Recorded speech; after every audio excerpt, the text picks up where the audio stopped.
Thank you, and good evening, and welcome to the first inaugural, I guess inaugural and first go hand in hand, lecture on history and ethics. Welcome to Dakota State University. Welcome to the Beacom Technological Institute, which is quite a place. If you haven't been here before, you should walk around, take a look. And welcome to our first ever conversation on history and ethics. A number of years ago, 3 or 4 of us were sitting around thinking, we should do something special. Bring in some folks and have them have a conversation with us. And tonight is that night. We see this lecture as an important part of the mission of this university. And you may think, well, wait a minute, Dakota State, that's technology, that's STEM, that's computers, but just a second. We think it's important to our mission because we facilitate a timely conversation at the intersection of academic discovery and social change. And that's right where we are now, right at that intersection. And Dakota State has a role to play in negotiating that interaction. So we think it's very appropriate. Professor Joe Bottom wrote in the narrative that we use on the invitations for tonight, and I quote, "History matters. The long tradition of human thought and behavior is the only laboratory we have in which to test the consequence of ideas." This is our laboratory, ladies and gentlemen. We get to test ideas in this place. And that's why I'm delighted that you're all here to share in that conversation, because that's what it's all about, testing ideas. I want to, I can't list everybody that had a hand in putting this whole thing together, but I want to recognize Donna Fabush. Where'd she go? Did she just disappear? Yeah, she did that just as she knew I was going to do this. Donna's the one, our facilities person, who sets things up for us, and without her, we wouldn't be operating. So I wanted to call her out specifically. Our intent tonight is to bring nationally significant thinkers to speak on the fundamental questions of our time. President Jose Marie Griffiths is not able to be with us this evening. I don't know if you know the story, but she's headlining an artificial intelligence conference in Stockholm, Sweden. She gave her presentation yesterday. She's, what can I say about her? She's why I'm here, and she's the very foundation of the vision of this place. But she couldn't be here. But she was, however, able last week to prepare a video welcome to all of us. For all of you here tonight, we can play that video right now, Tyler. Go ahead.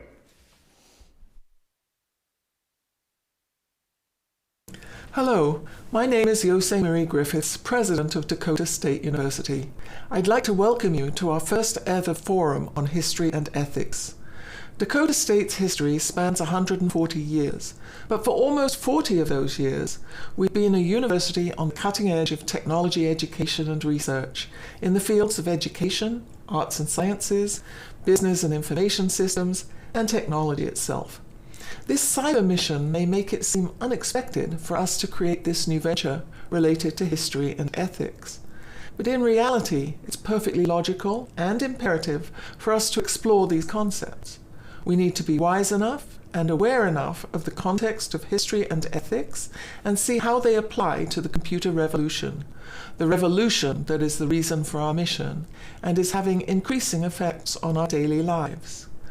To ask questions about history and moral reflection is to give our students, our faculty and staff, and our researchers a foundation in all things cyber as they move forward in their careers. These are also important questions for our community. From the ancient world to the modern world, we need to look at our behavior as a society to understand how we address the fundamental questions of our time. Dr. Bradley J. Birzer, Professor of History and the Russell Amos Kirk Chair in American Studies at Hillsdale College in Michigan, will help us consider these questions as they relate to our freedom and liberty. Welcome, Dr. Birzer, and thank you for your insight. We appreciate your thoughts as you bring the discussion of these fundamental questions to Dakota State, to Madison, and South Dakota. I'd also like to thank our planning committee for their efforts to bring this discussion to our community.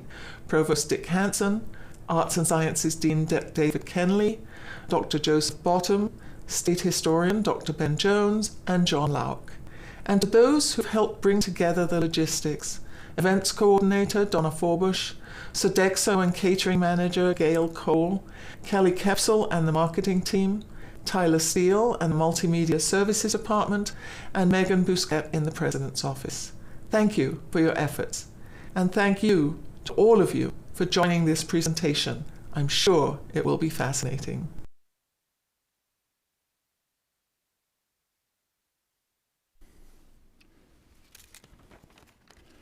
I am pleased now to introduce Dr. David Kenley, Dean of the College of Arts and Sciences at Dakota State, who will in turn introduce our guest for the evening.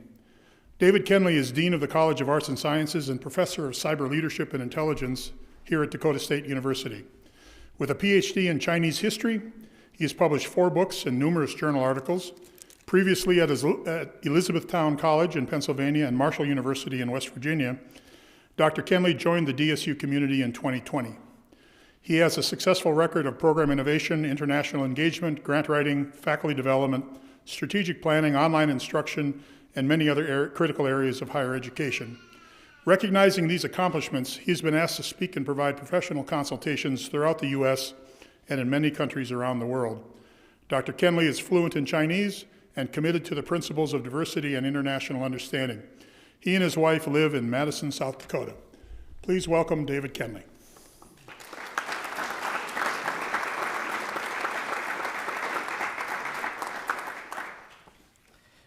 Thank you. That was a gracious introduction to me getting to introduce Dr. Birzer, who really is the reason we're all here tonight. And I'm privileged to welcome and introduce him as the inaugural speaker for DSU's Forum on History and Ethics. Dr. Birzer is the latest in a long line of influential speakers we've had here at DSU. We had President Nixon here 50 years ago. I don't know if you knew that. Rumor has it that Patricia Nelson Limerick and Saul Alinsky also spoke to the DSU community. Limerick is the famous historian of the American West, while Alinsky was a well-known community activist and author of The Rules for Radicals. As you will come to understand over the next few minutes, Dr. Birzer is an excellent addition to this line of distinguished speakers. An American historian by training with degrees from Notre Dame University and Indiana University, Dr. Birzer is the Russell Amos Kirk Chair in American Studies at Hillsdale College, as well as the co-founder of The Imaginative Conservative, an online journal that describes itself as a venue for those who seek the true, the good, and the beautiful.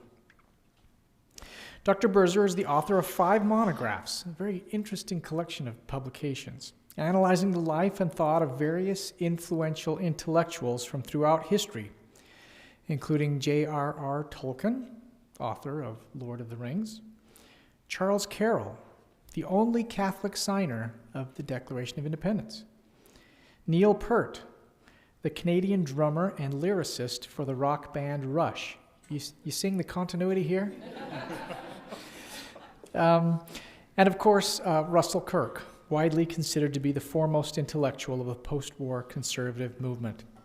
In each of these, Birzer directly or indirectly challenges his readers to reflect on the true, the good, and the beautiful. In one of his monographs, Sanctifying the World, Birzer analyzes the life and thought of Christopher Dawson, a 20th century British cultural intellectual. In describing Dawson's teachings, Birzer writes, and I'm quoting here, "Imagination and the ability to create is a gift of the Holy Spirit. Indeed, the imagination bridges both the appetites and the higher reason, as well as the material and the spiritual. Instead, trapped in his own subjective understandings of the world, the man drowns in his own appetites and reasons, never seeing the beauty of all other things in the created order. It is no wonder, then, that this breakdown in society and this disordering of the human soul and its relationship to God led to secularism, liberalism, and ultimately to totalitarianism. Once the imagination is destroyed, man becomes the measure of all things, and whoever wields the most power becomes right. With the imagination mocked, distorted, and ignored, man sees another only as a collection of parts to be used and manipulated. Hence, the loss of imagination leads to the gulags, the Holocaust camps, and the killing fields. I don't mean to sound too melodramatic, and I certainly don't want to cast a pall over the proceedings tonight, but I believe most of us feel that the last few months have brought a breakdown in society and a disordering of the human soul. We are all left yearning, indeed imagining, greater social unity and intellectual reasoning. And I am confident Dr. Birzer's address tonight will go far in challenging many of our assumptions and helping us use history to better understand the challenges of our day. And so it is my pleasure to turn the podium over to Dr. Birzer.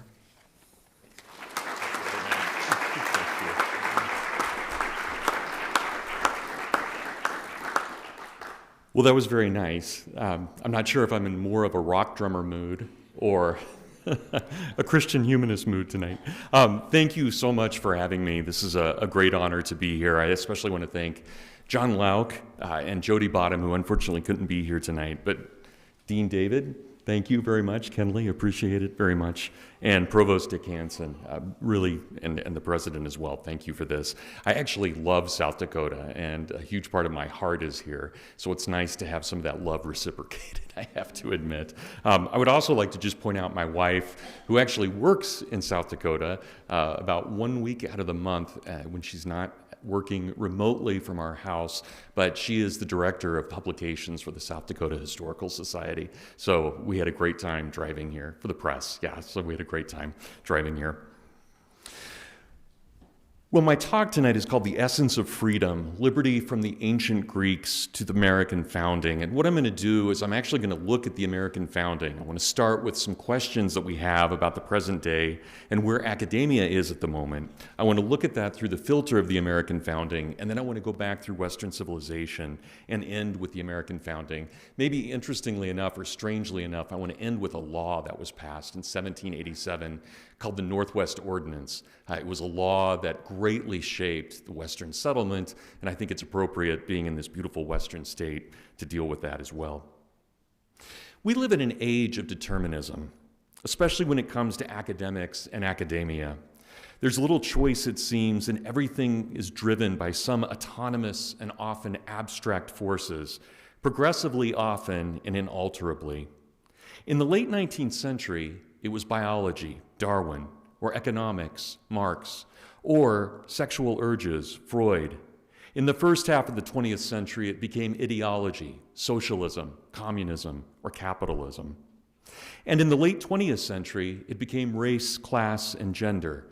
And most recently, it has become the environment.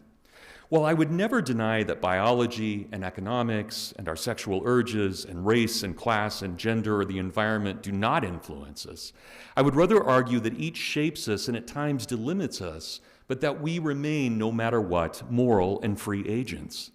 I would also argue that life, especially taken from the level of the abstract, but then taking it down to the personal, is incredibly messy. Sometimes we are rational, sometimes we are passionate, sometimes we are calculating, and sometimes we're spontaneous. In short, I would say that we as individuals are incredibly complicated. And for nearly 3,000 years, we have asked and debated, what is the human person? What is the relationship of one person to another? What is God, and what is the relationship of the human person to God? We can look at a long line of thinkers who've dealt with these questions. Socrates, Plato, Aristotle, Cicero, St. Augustine, St. Thomas Aquinas, Thomas Jefferson, they were all concerned with these questions. Liberty, however, allows us to consider what is morally true, what is morally good. It is a willingness to take responsibility for our choices, those that are for good and those that are for ill, and it allows us to consider ourselves importantly as morally capable and morally culpable. But our rights, I would argue, can never truly be separated from our duties. And therefore we must ask, what are our rights for? What is liberty for? What do we have freedom to do? In his 1790-1791 lectures at the University of Pennsylvania, Founding Father James Wilson, not one that we often remember, but he was actually one of the few signers of both the Declaration of Independence and the Constitution. He was also radically anti-slavery. He asserted with no taint of shyness, "Government, in my humble opinion, should be formed to secure and to enlarge the exercise of the natural rights of its citizens. And every government which has not this in view as its principal object is not a government of a legitimate kind." The best government suited for us, at least as our founders understood it, was a republic, a form that embodied and balanced the best of monarchy, aristocracy, and democracy. The republic means, from res publica in Latin, the common good or the good thing or the public thing. It reflected the natural law as well as the order of the soul. And like most of the founders, James Wilson thought that the right to property was the highest of all rights. But we have to be very careful here. When he said the right to property was the highest of all rights, he didn't mean the right to own stuff. He meant the right to have control over oneself, to be morally capable and morally culpable. Character may be considered as a species of property, he wrote, but of all, it is the nearest, it is the dearest, it is the most interested. And by the extension of the same talents and virtues, property and character both are often acquired. By vice and indolence, both are often lost or destroyed. And the love of reputation and the fear of dishonor are by the all-gracious author of our existence implanted in our breasts for the purpose that is both beneficent and wise. Expressing a typical Revolutionary era sentiment, Wilson continued, "As a man is justified in defending, so he is justified in retaking his property, or his peculiar relations when they are unjustly taken from him and detained."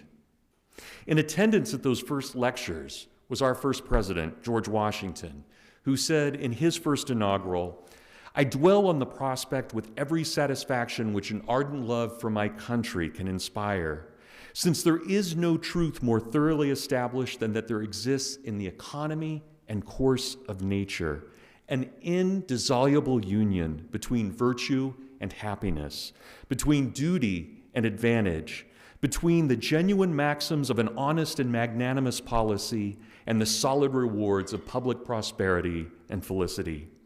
We ought to be no less persuaded," Washington continued, "that the propitious smiles of heaven can never be expected on a nation that disregards the eternal rules of order and right, which heaven itself has ordained. And since the preservation of the sacred fire of liberty and the destiny of Republican government are justly considered as deeply and perhaps now as finally staked on the experiment now entrusted into the hands of the American people." It is worth repeating here, not only for James Wilson, but for George Washington, there is no such thing as a right without a corresponding duty. Cicero, the greatest of Roman republicans, said it was our duties, never our rights, that actually defined who we were as human beings. And yet, we can hear in the words of George Washington a caution or two. Just what makes a people worthy of liberty? What makes them worthy of a republic? Can they sustain the balance of rights and duties? Can they follow the eternal rules of order and right? Most of the founders were trepidatious about our prospects as a republic. In fact, many of them thought that the republic was over by the time that they died, which is a sobering thought in all kinds of ways. One of the least remembered of the founders, but at the time, one of the most interesting, was not a founding father, but a founding mother, was Mercy Otis Warren, the great anti-federalist, author of a 3-volume history of the American Revolution, published in 1805. She wrote, "Though the name of liberty delights the ear, and it tickles the fond pride of man, it is a jewel much oftener the plaything of his imagination than a possession of real stability. It may be acquired today in the triumph of independent feelings, but tomorrow the world may be convinced that mankind know not how to make a proper use of this prize, generally bartered in a short time as a useless bauble to the first officious master that will take the burden from the mind by laying another on the shoulders of a tenfold weight." Mercy Otis Warren sounds very much like Livy, as Livy describes the fall of the Roman Republic in his lamentation for its end as it became the empire. "To the following considerations," he said, "I wish everyone seriously and earnestly to attend, By what kind of men and by what sort of conduct in peace and war the empire has been both acquired and extended. And then, as discipline gradually declines, let him follow the thoughts of the structure of the ancient morals, at first, as it were, leaning to one side, and then sinking farther and farther, and then beginning to fall precipitate until he arrives at the present times, when our vices have attained to such a height of enormity that we can no longer endure either the burden of our vices or the sharpness of the remedy needed to fix them. Cicero, I've already mentioned. He was the greatest of the Roman republicans, murdered for his own beliefs, martyred for his own republicanism. Before his own martyrdom, however, at the hands of Mark Antony, great story, by the way. I'm not sure if everybody's familiar with this or not, but Mark Antony actually had Mark Antony actually had Cicero's head and hands cut off and then mounted on the front of the podium in front of the Senate as Mark Antony gave a speech declaring the end of the old republic and the beginning of the new republic. But Cicero, before this happened, obviously, wrote, "Thus before our own time, the customs of our ancestors produced excellent men, and eminent men preserved our ancient customs and the institutions of their forefathers. But though the republic, when it came to us, was like a beautiful painting, whose colors, however, were already fading with age, our own time has not only neglected to refreshen those colors by renewing their original ones, but it has not even taken the trouble to preserve its configuration, or so to speak, its general outlines. For what is now left of the ancient customs on which the Republic of Rome was founded so firm? They have been, as we see, so completely buried in oblivion that they are not only no longer practiced, but they are already unknown. And what shall I say of these men? For the loss of our customs is due to our lack of men. And for this great evil, we must not only give an account, but must even defend ourselves in every way possible as if we were accused of a capital crime. For it was through our own faults, and never by any accident, that we retained the word republic, but have long since lost its substance." This was written about 50 BC, and I wonder if there's any reason why we couldn't say something similar about 2021. The most important advocate of the American Revolution and the fiercest opponent of the French Revolution was actually an Irishman, an Anglo-Irishman, a statesman and a philosopher by the name of Edmund Burke. And he too wrestled with these ideas of duties and rights, with liberties and obligations. He wrote, "We may take it for granted that I do not write to the disciples of the Parisian, that is, of the French revolutionary philosophy. But I may assume that the awful author of our being," right, the author who inspires awe in us, who fills us with awe, of our being, is the author of our place in the order of existence, and that having disposed and marshaled us by a divine tactic, not according to our will, but according to his, he has, in and by that disposition, virtually subjected us to act the part which belongs to the place assigned to us. And I ask us to imagine this for a moment. Every one of us in this room is born in a certain time in a certain place. We don't choose our language. We don't choose our parents. We don't choose our culture. We don't choose our religion. All of these things are brought to us as we're brought into the earth. And as Burke says, dark and inscrutable are the ways by which we come into the world. But the instincts which give rise to this mysterious process of nature are not of our making, but out of physical causes unknown to us and perhaps unknowable, arise moral duties, which, as we are able perfectly to comprehend, we are bound indispensably to perform. If the social ties and ligaments spun out of these physical relationships are the elements of the Republic, in so many cases they begin and always continue independently of our will, so without any stipulation on our part are we bound by that relation called our country, which comprehends, as it has been said, the charities of all. Nor are we left without powerful instincts to make this duty as dear and grateful to us as it is awful and coercive. Our country is not a thing of mere physical locality. It consists in a great measure in an ancient order into which we are born. We may have the same geographic situation, but live in a different country. Just as we may live in the same country, but on another soil, it is the place that determines our duty to a country. This is our social and civil relationship with one another. But while the American Revolution was one of the most extraordinary events in the history of the world, it did rightly have a context. And to do it in our founders' justice, it is just and right to consider it within the larger framework of the Western tradition, the Western heritage, the Western civilization. Our founders as a whole were liberally educated men, attending college at age 14, usually graduating at age 17, after they had proven fluency in Greek and Latin, but I'll come to that in a little bit. The beginnings of Western civilization are quite noble and quite heroic, despite what the naysayers may claim. When the Persian god kings looked at the decentralized myriad city-states of the Greeks, they were filled with wrath and pride. In the early 5th century BC, the Persians waged war on the Greeks for almost no other reason than ego. Toward the end of that war, at a place called the Gates of Fire, 300 Spartans stood their ground against 100,000 battle-hardened Persians. The first great historian, Herodotus, described this beautifully. But Xerxes, the god king of the Persians, was not persuaded any the more. 4 whole days he suffered to go by, expecting that the Greeks would run away. When, however, he found on the 5th that they were not gone, he thought that their firm stand was mere impudence and recklessness, and he grew wroth. And he sent against them his best troops with orders to take the Spartans alive and bring them into his presence for interrogation. Then his best men rushed forward and charged the Greeks, but they fell in vast numbers.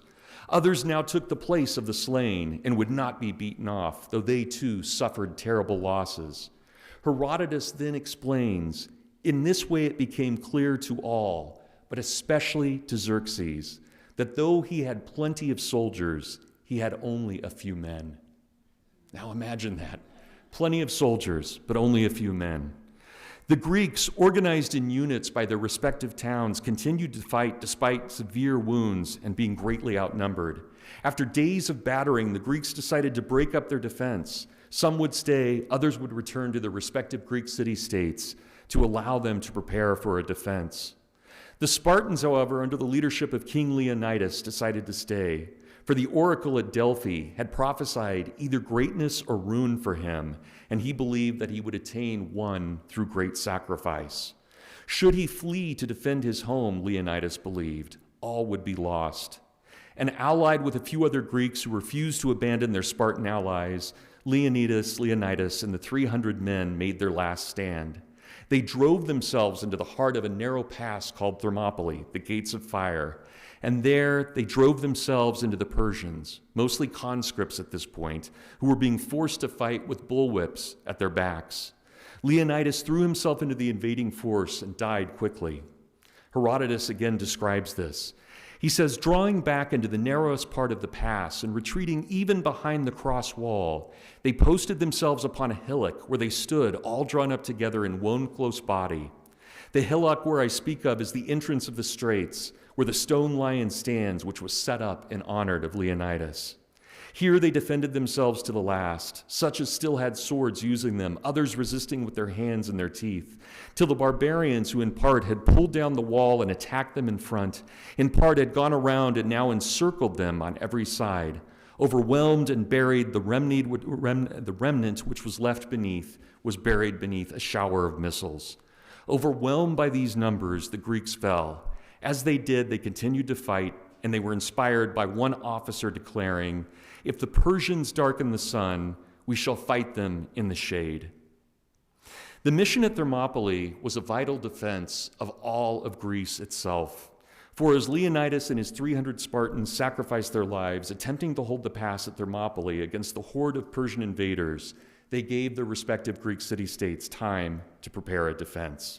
And I would argue as forcefully as I can, and I've been able to do this over years at Hillsdale for the last 22 years with my students, I believe very firmly that when the last Spartan died, Western civilization was born. Edmund Burke described this, summing up the Western tradition. He said, and he said this on his deathbed, "We must never succumb to the enemy. It is a struggle for our existence as a people, and if you die, die with a sword in your hand. For there is a salient living principle of energy in the public mind which only requires proper direction to enable her to withstand this or any other ferocious foe. You must always persevere till the tyranny is overpassed. But this is all military. What about philosophy?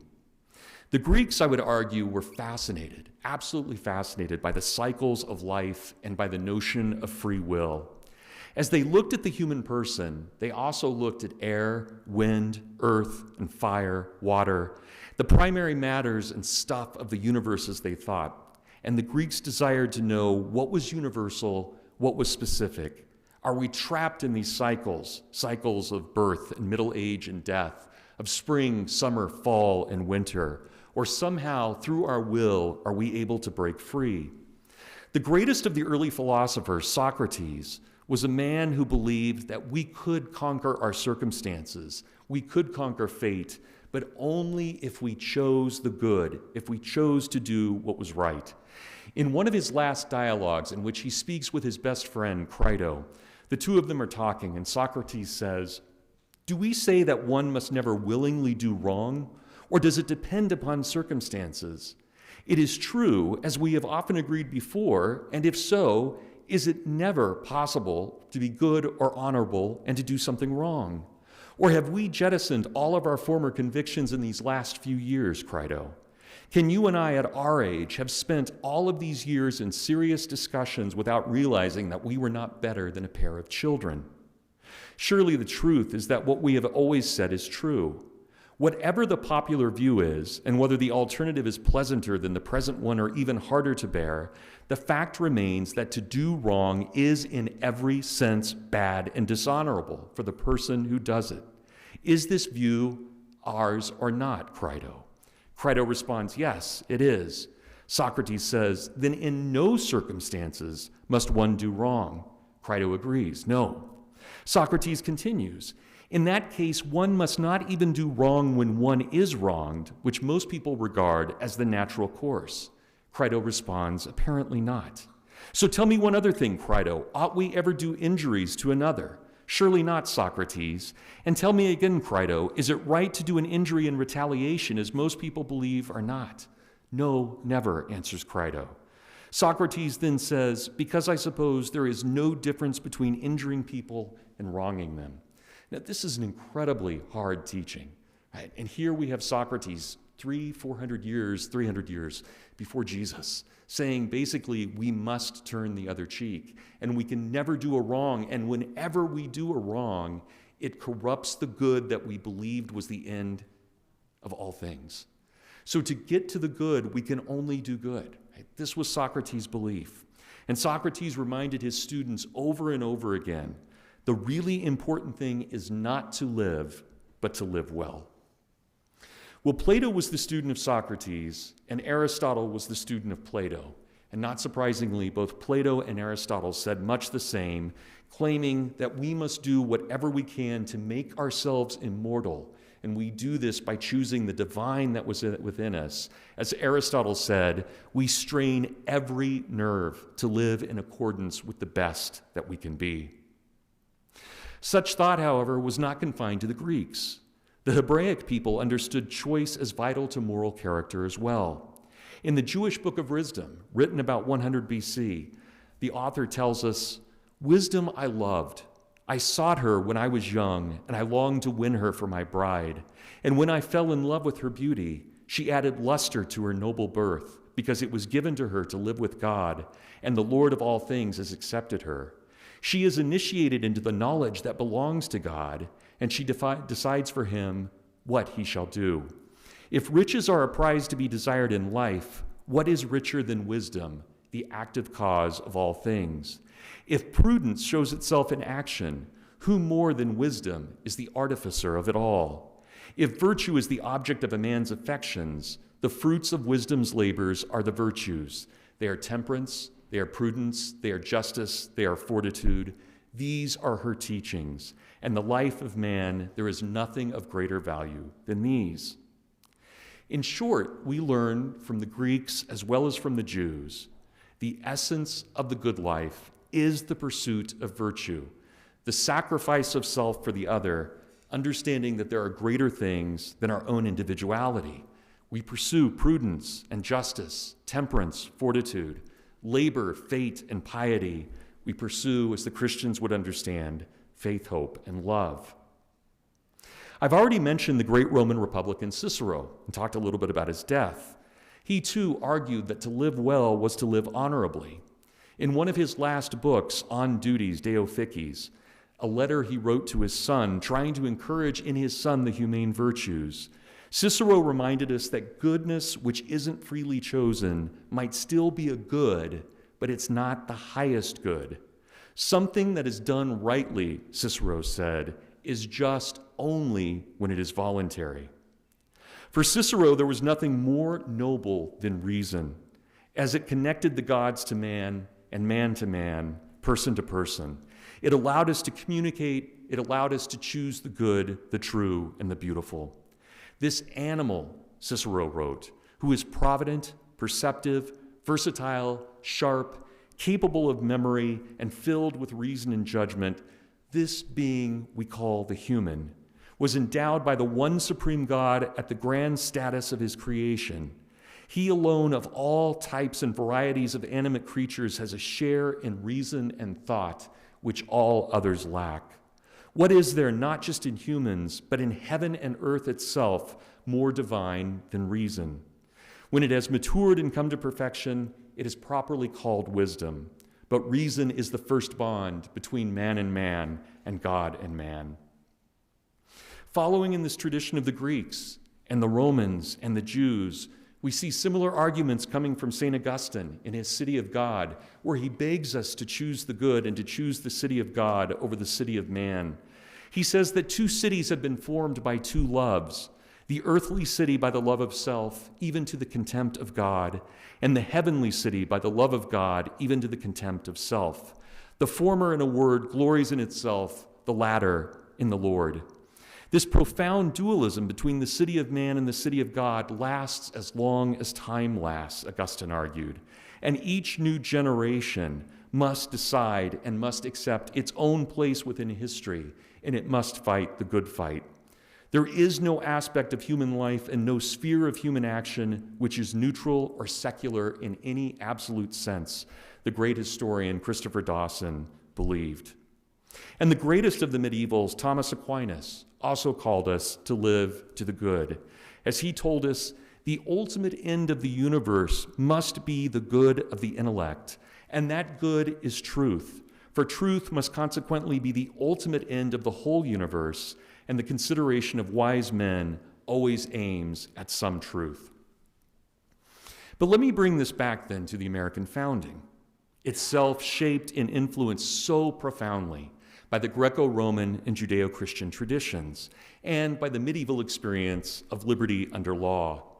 It is worth remembering, as noted earlier, that the founders as a group formed one of the most liberally educated generations in our history. When a student, the age of the founding generation, entered college, usually at the age of 14, he would need to prove fluency in both Latin and Greek. Now imagine we have the SAT and we have the ACT now. These were the entrance exams to get into one of the 9 colleges in 1750 in America. A student would need to read and translate from the original Latin into English the first 3 of Cicero's select orations and the first 3 books of Virgil's Aeneid, and be able to translate the first 10 chapters of the Gospel of St. John from Greek into Latin, as well as be an expert in arithmetic and to have a blameless moral character. That was how you got into college in 1750. And I want this to be clear. You had to translate the first 3 books of the Aeneid. That's roughly 1,500 lines of Latin poetry. That would take you close to a week. We complain about a 3-hour entrance exam with the SAT, right? This was very, very difficult. And most of the founders had this kind of education. Furthermore, as one historian, Forrest McDonald, has written, Americans who had any schooling at all in the 1700s and into the early 1800s, had been exposed to 8 and 10 hours a day of drilling at the hands of stern taskmasters only in Latin and Greek. This is what school was, even if you only went for a year or two as a child. This was designed to build character, to discipline the minds, and instill moral principles, in addition to teaching the language skills. Indeed, Forrest McDonald reminds us, educated French military officers who served in the United States during the American Revolution found that even when they knew no English and the Americans knew no French, they could converse on the battlefield in Latin with one another. Now that's astounding to think about that and to think about the kind of culture that was there at the founding. And so what I would like to conclude with today is a law that was passed in 1787 that I think best reflects this tradition, the Judeo-Christian Greco-Roman tradition.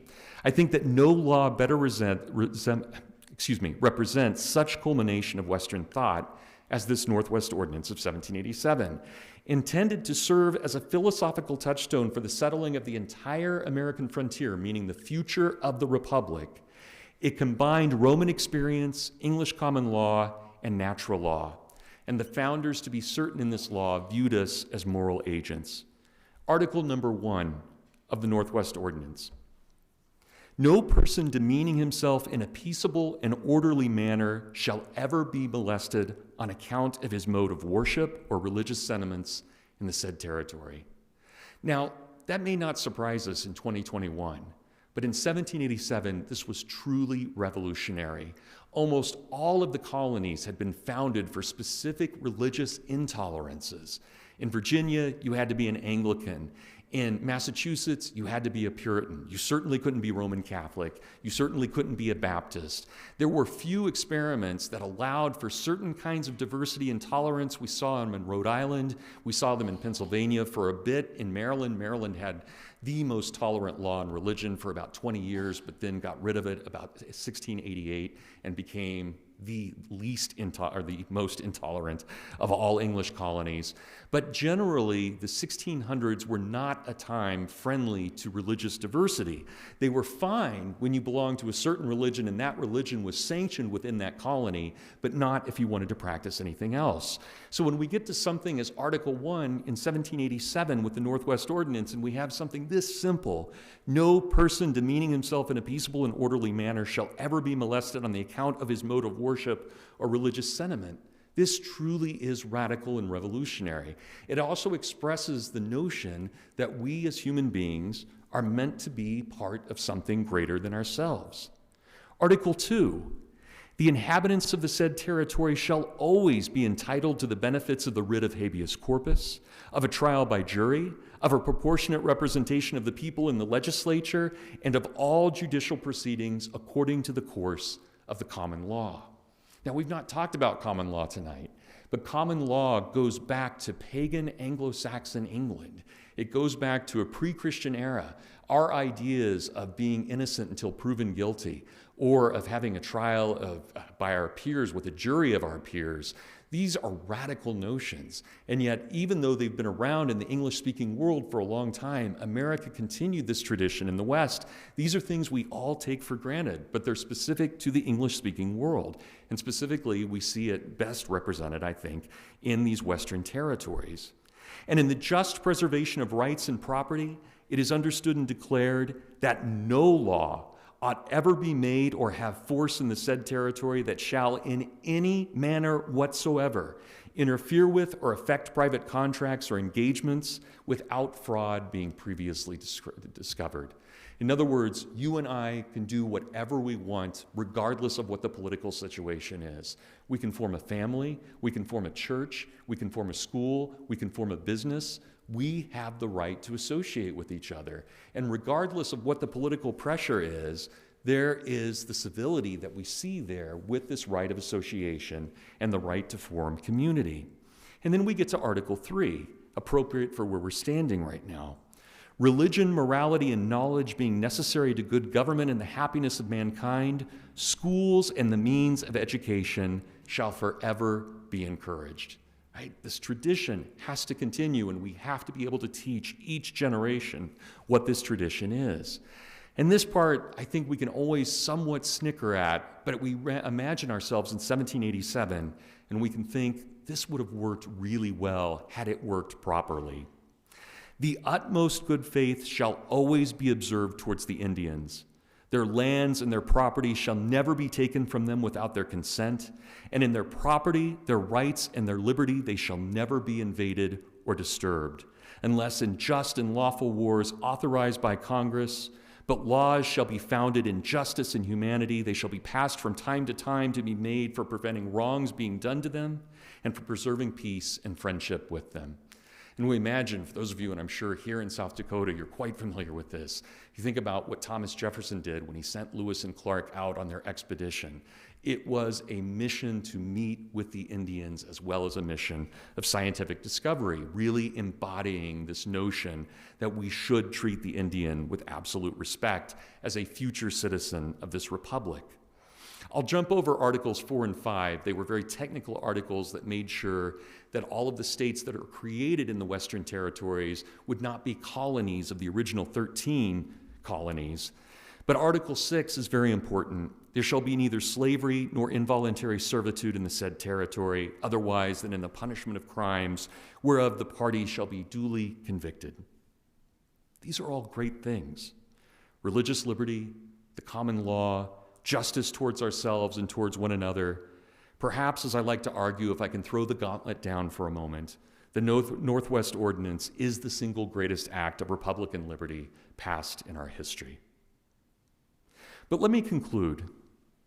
All of this brings us back to right now in 2021, as we ponder the meaning here at this conference on history, or this forum on history and ethics. The liberal among us must ask, how do we reach unity without conformity? The conservative must ask, what should be conserved? And the libertarian must ask, exactly what is freedom for? As a liberal, I crave true diversity of thought and opinion. I seek debate. As a conservative, I believe we must conserve the dignity of the human person regardless of the accidents of birth. As a libertarian, I believe that our liberty exists for one reason, and that is to do good to one another. It's worth remembering, too, though, that liberty is always messy. It is, at least by its results, always unpredictable. There are those who believe that the world will always progress towards some end, and these people crave a certainty and a security. But I would argue that to live is to risk. To live means being morally culpable, but it also means being morally capable. As I look over the past, I see that many moral voices have spoken to us. Socrates, Plato, Aristotle, Cicero, Livy, St. Augustine, St. Aquinas, Burke, Warren, Washington. We should listen to them. They ask some of the best questions, and if we truly are honest with ourselves, we will find the best answers. Thank you.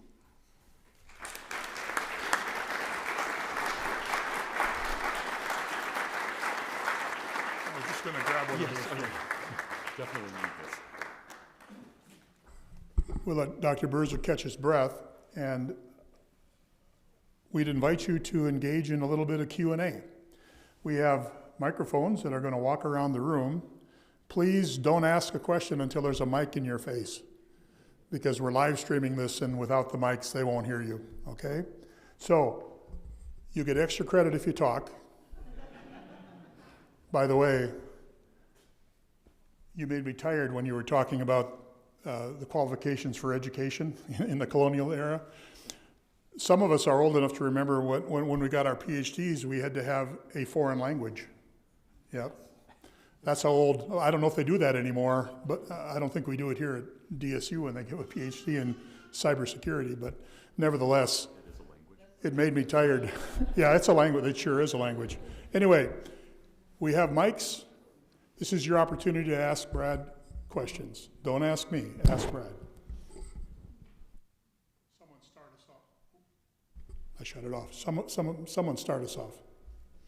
There's one right there.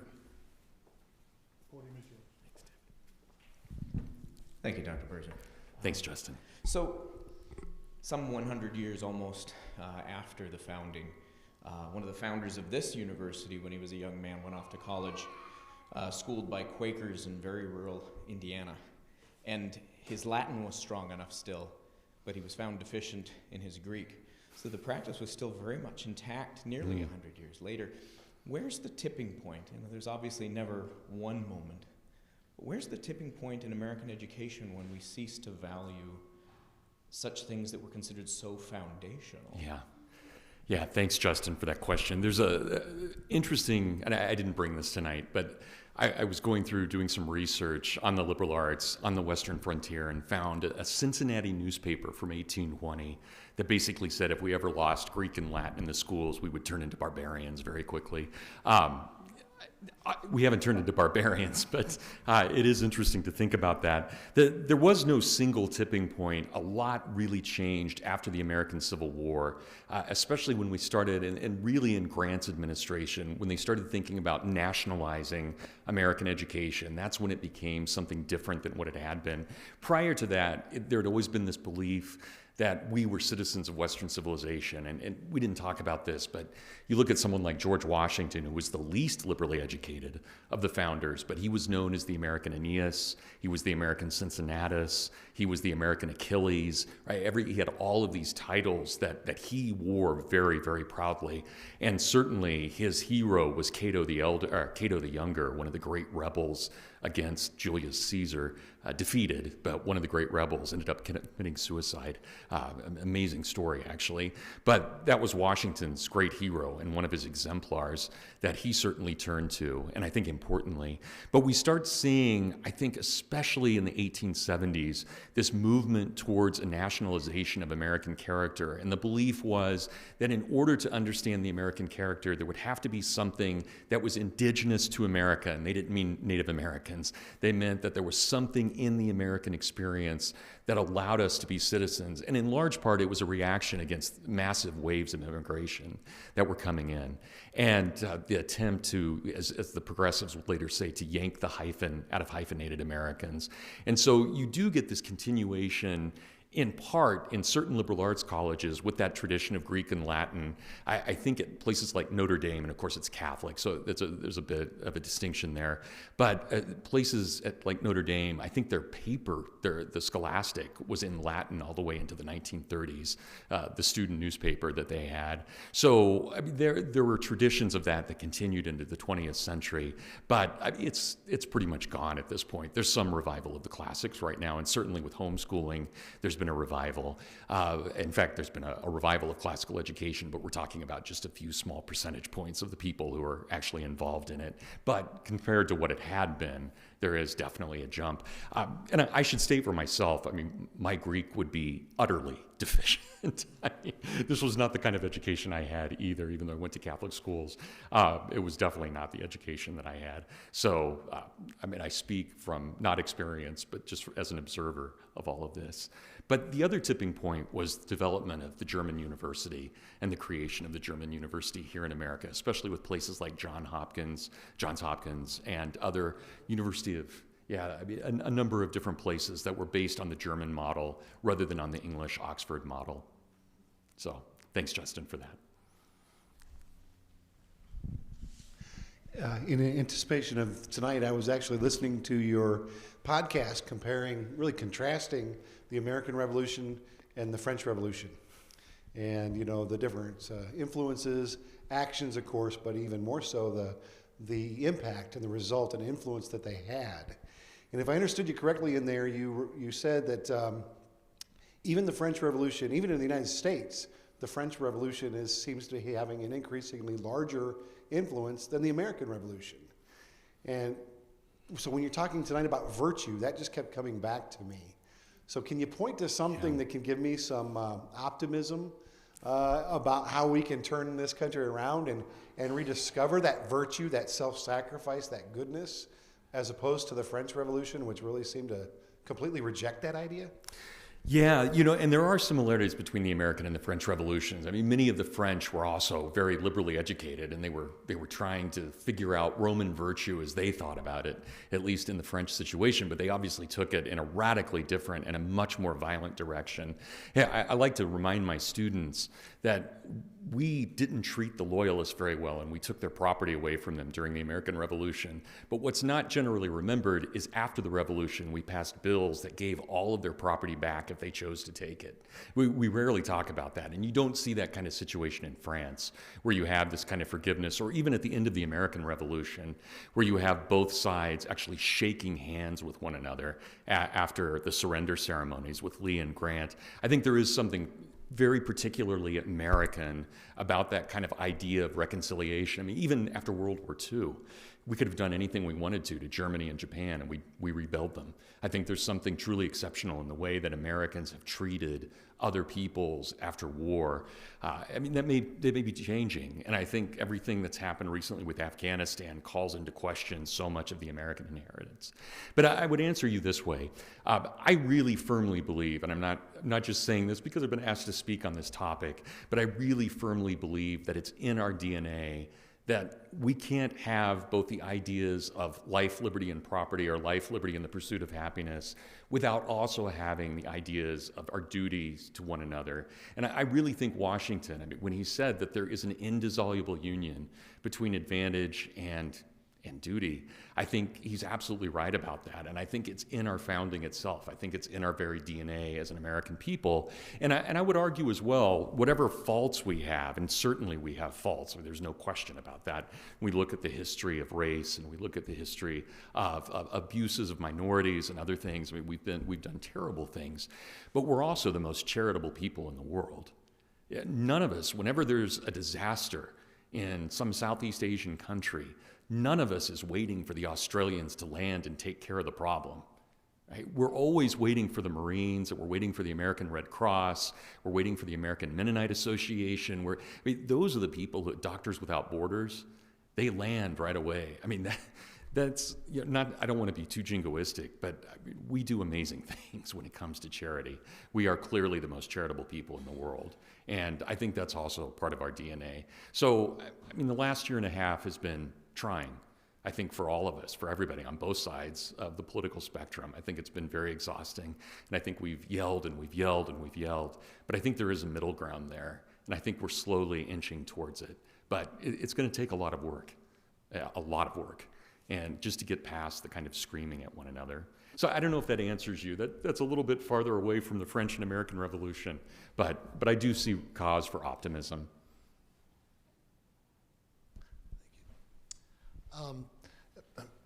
Part of the problem that we have, or that we're dealing with, is the fight over the meaning of words. Sure. And language, and the left always, one of the things that they want to do is destroy the meaning and capture the language. And so we're talking about virtue, we're talking about truth, we're talking about liberty and freedom, and one side and the other side have totally different definitions of what those mean. So how do we wage this battle or conduct this conversation when we can't even agree on what the words we are using mean, and how do we establish what it is that we're talking about? Right. It's really interesting. Dick and I were talking just right before the talk about dystopian literature. I mean, just briefly brought it up as we were talking about where we are in society and what's going on. And it is amazing. I mean, when you look at people like Orwell writing in 1984, you look at Ray Bradbury writing in Fahrenheit 451. I mean, one of the things that we see totalitarians do very quickly is try and grab the language. They need to control the language. They need to control it so they can control thought. And I mean, we can fight back on that. We have all kinds of ways to fight back on that. We have social media, and social media, I think, can be very polarizing, but at the same time, it's an opportunity. I mean, we all have access to the internet, and Facebook may block certain things, or Twitter may block certain things, but there are conversations that we can have, and I do think that those conversations need to be had, and I think there needs to be serious debate and dialogue. There needs to be patience on both sides. And I don't think it'll be pretty at first. I think it's going to be pretty nasty for a while. I think we were still in for a nasty course of history for a while. But I think that we can kind of maybe ultimately agree, at least on how we're defining those things. I mean, I think about people I like, for example, Russell Kirk. In his great book, conservative mind, right? He opens it up by saying this is a prolonged essay in the definition of conservatism. And just going back to that, and you think about someone like Bill Buckley. Bill Buckley was such a wordsmith, and for National Review, of course, always, one of the sections that they had in the magazine every other week was the selection of vocabulary and trying to figure out what words are. And I think there is an attempt to try and understand what those things are, but it is difficult. And right now, I think we're in a bad situation for that. Thank you for that.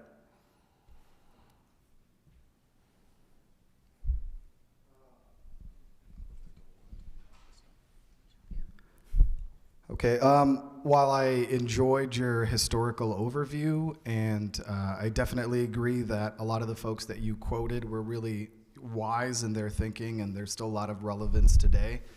Obviously, a lot of those folks were living hundreds, sometimes thousands of years ago. Could you please identify maybe one or two principles that you think are still relevant today, even with the rise of globalization, artificial intelligence, big data, social media, and then maybe one or two principles that you think we have some work to do that we need to update so that we have some guiding principles in this new world? Yeah, thank you for that. I really can't answer much on the technological side of things, which I think is interesting since I was brought in for this. I mean, I'm definitely a humanities guy. I can barely get my Macintosh on. So I used to be okay back when I had a Commodore 64, but it's been quite a while since I've been able to do much with my computer. We can teach you. I would like that. I would very much like that. Maybe we can talk afterwards about this. But I think one of the points I was trying to make is that the human condition is universal, that it really doesn't matter if we're in the past or the present, that we're here or there. As Cicero said, it doesn't matter if I live today or if I'm in Rome or in Athens. These same principles apply. And so one of the things that I'm trying to get at, and maybe successfully, maybe not, but one of the things I'm trying to get at is to try and figure out what is permanent in all times, in all places, for all people. And I think the concept, for example, that we've talked about, this idea of human dignity, but the ideas of rights and duties as well, I think that those things are timeless principles, and I think they're things that we have to remember. I think in American society today, we often talk about our American rights. We talk about our rights as a citizen, we talk about our rights of this, but we often forget that we do have these duties as well, at least in the larger conversation of society. And I know that, at least from talking to Dick, that a lot of the things that are done here at the college, I mean, you're thinking about the ethics of what's going on with everything you're doing with the technology. And I think that's incredible. I think that's wonderful that those kinds of questions are being asked and those kinds of things are being thought about. Because when we look at modern technology, there's so many things we can do.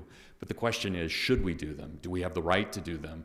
Are they in some way demeaning to the human being rather than uplifting of the human being? And those are the kinds of questions, those are the kinds of things, or at least the principles I would see, that I think are permanent, and things that no matter where we're from, no matter what time we're from, those questions are permanent ones. And I look at something like what we talked about with the American founding, and at least that principle of how we would treat the American Indian. I mean, imagine if that had actually happened. The whole history of the United States would be radically different had they actually lived up to the principles that they had professed in that law. And so those are the kinds of questions of human dignity that I think we have to acknowledge we failed on that. We failed terribly on that. But those are the kinds of things that I think we have to be very open about. So thank you for that. Can you do one more? Absolutely. One more is great. Who's got You have a question right back there. right there? This will be our last one, and then we'll let Brad get off the hook. That's great. Thank you. First of all, thank you for your presentation. Welcome. One thing that caught my ear was when you were talking about the conversation that Aristotle was having with Plato, I think, and they were talking about good, and they were talking about what exactly it meant to be good, and funnily, like the topic of retaliation kind of came up indirectly. Right. It wasn't directly said, but I guess the question I have is how can someone be okay with sort of a direct assertion of, this is what it means exactly to be good, when talking about good in and of itself is such a vague and abstract topic. Like, couldn't it be good to stop someone from doing something bad, and couldn't that be done in an act of retaliation? How could you be so concrete and say, like, oh, all forms of this is bad, when I would argue it's a lot more cloudy than that? Thank you for that. And I would absolutely agree. It is a lot more cloudy than that. I mean, I've had amazing discussions with my students about this very thing. And of course, it's not just the Socratic principle. It's Socrates, right? When he says, you may never do harm to another. And I think the point that's important there, at least as I take it, the point that's important is the argument that whenever you're moving towards something that you believe is good, you can never excuse evil on the way to doing that good. Now, what's evil then and what's good? That becomes the question, and I think this is what you're asking, and I don't have an answer for that. I think that's where we have to have a conversation and try and figure out what does that mean and what is the relevance in this specific moment, in this context, of how we might do that. One of the great examples, and so I had brought up Russell Kirk a little bit ago, founder of American conservatism, and was affiliated with people like Barry Goldwater and Ronald Reagan.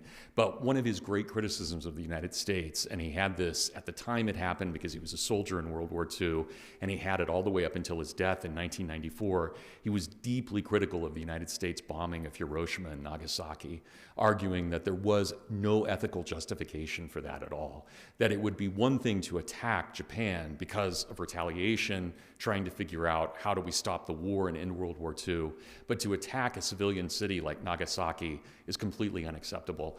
I'm not putting a position on that right now. But those are the kinds of questions that I think have to be asked. And when you look at someone like St. Augustine or Thomas Aquinas, they're definitely asking questions about what is just in just war theory.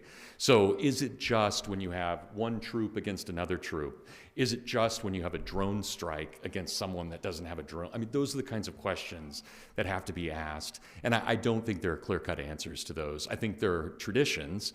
You have the Judaic tradition, you've got the Christian tradition, you've got the Judeo-Christian tradition, all of the traditions that apply to the West. I think there have been great conversations about that, but I don't think there are easy answers to those things at all. I think they're very difficult questions. So I would absolutely agree with you that these are cloudy things. Thank you, David. Thank you. Thanks. Are you going to talk for a bit? Not very long. David asked me if I was going to talk for a bit, and I said, not after that, no. Thank you, everybody, for coming out tonight. We really appreciate your attendance. Look for us again, because we're going to do this again. This is a series of events. Our committee is fired up, and we're going to do this again. So thank you very much for your time and your patience. Have a good evening. Good night.